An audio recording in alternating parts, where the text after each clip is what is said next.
Well, my name is Rose St. John, and I live in Sonoma County, California, which means I drive 2 days to get here and 2 days home. It's about 650 miles. I was a mathematician. I'm a doctor in mathematics from UC Berkeley.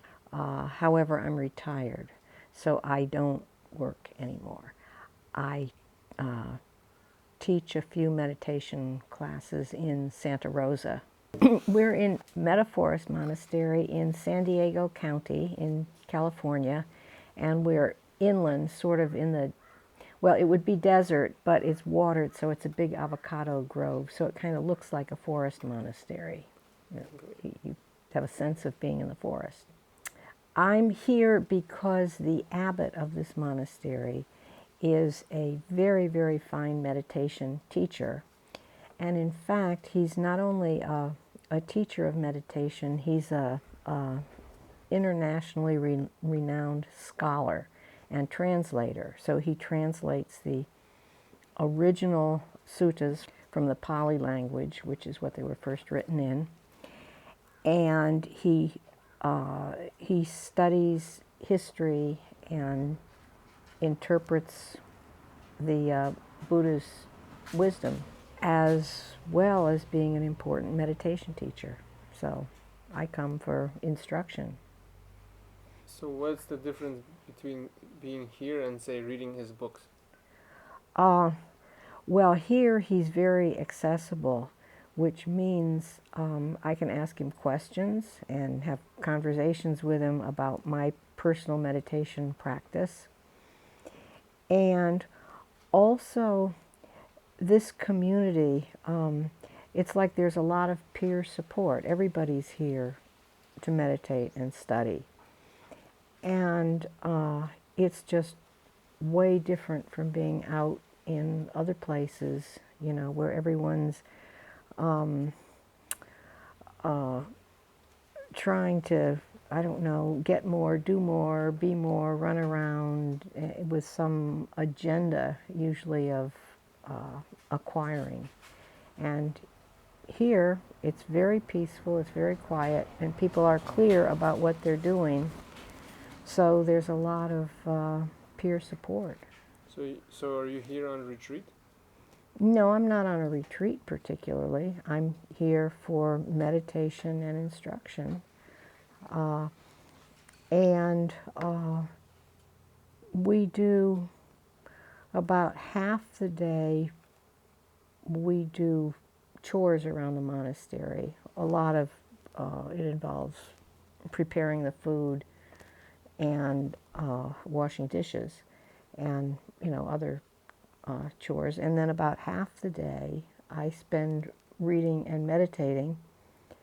And as I say, the abbot is very available, Okay. which is why I came in the first place. Okay. I ran across him maybe 12 years ago, and he said, if you come to the monastery, I'll teach.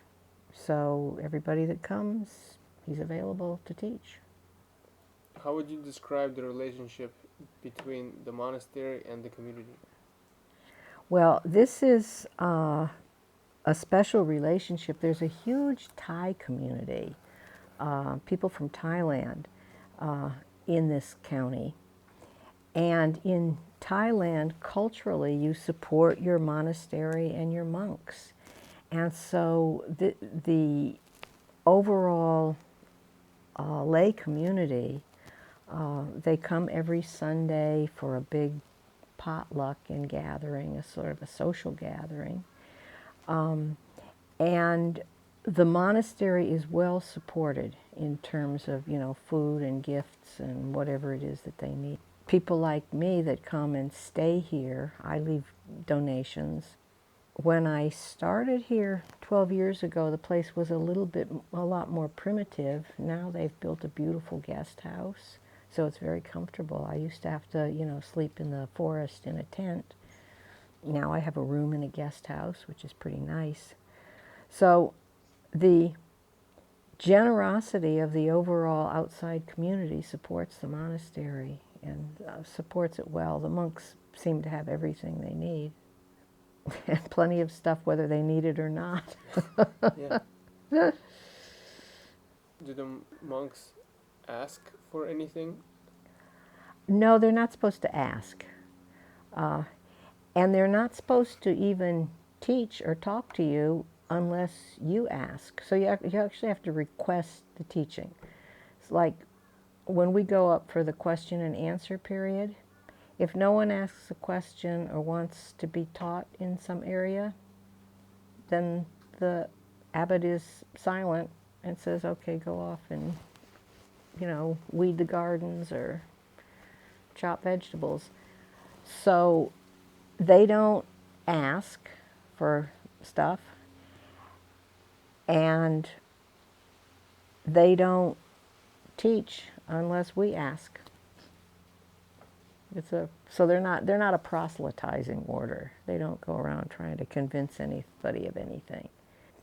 If you want what they have to offer, they're very generous, and they're supported by it's an economy of generosity. It's really different. There's no, it's not quid pro quo, you pay for this or you pay for that. They live from the generosity of the community, and they offer what they have to offer, which is,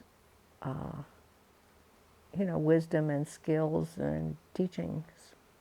So nobody seems to ask much for anything.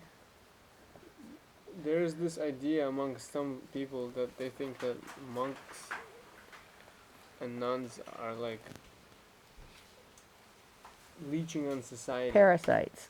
Yeah, parasites. Parasites. What would you say about that?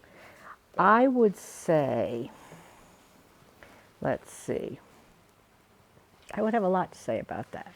First of all, monks and nuns don't ask, and many of them, they don't have personal possessions. They don't handle money. So, and many of them are very poor. This happens to be, I very, I think, ritzy, high-class monastery. That's kind of what I think, and most of them aren't. But anyway, there are parasites in society, lots of them. And, for example, the Wall Street bankers that caused the financial crash in 2008, that disappeared my retirement savings and, reduced the value of all the housing, which is where most people have their savings is in their house. So I think there are plenty of leeches and parasites around, but I wouldn't say that about the monks. Not financial bankers. Yeah, I'd say that about the bankers. I'd say that generally about the billionaire class. I'd say that about, the people that run Microsoft that won't sell you anything once and for all. They want to lease it and have you pay every month forever for whatever you have, or like Comcast. There's plenty of parasites around sucking up people's wealth, but I don't think the monks would be included in any of that. What made you first interested in meditation? My husband had a serious heart attack, and his doctors decided he was stressed, and they recommended he go to this class called mindfulness-based stress reduction. It's given in most of the hospitals now, but 20 years ago it was kind of a new, unusual thing. And it had a big meditation component, but it wasn't called Buddhism. It was called mindfulness meditation. And the idea was that chronic pain patients and very ill people would take this. In any case, my husband said he would take it if I'd take it with him. So I said, well, what the heck? It can't hurt. So I just took it with him just to keep him company. And I found that the meditation just by being in that class, people's blood pressure got lower, they felt better, they got healthier. It seemed like a really good thing, just flat out physically and mentally for your health.